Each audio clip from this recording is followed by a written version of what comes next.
Des femmes et même des jeunes filles vivant dans les pays occidentaux auraient rejoint les rangs des djihadistes.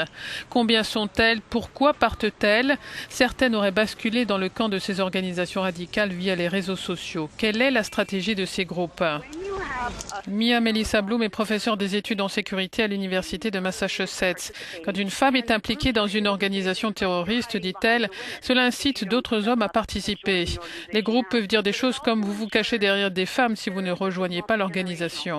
Mais cela garantit aussi que le groupe terroriste a une dimension générationnelle puisque ce sont les femmes qui vont élever des enfants dans un environnement où ils pourront prendre la relève de leur père.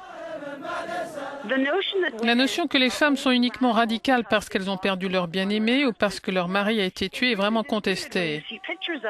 Quand vous voyez des images d'Ayad Boumedienne portant un hijab mais posant avec une arbalète, elle était vraiment radicale avant que son mari ou partenaire a été tué.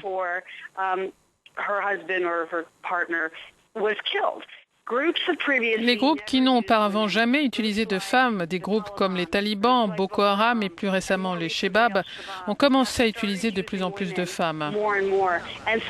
Et donc, si dans ces sociétés les plus conservatrices dans lesquelles on voit les groupes affiliés à Al-Qaïda, ils mobilisent des femmes dans des endroits où elles sont littéralement séquestrées derrière des murs,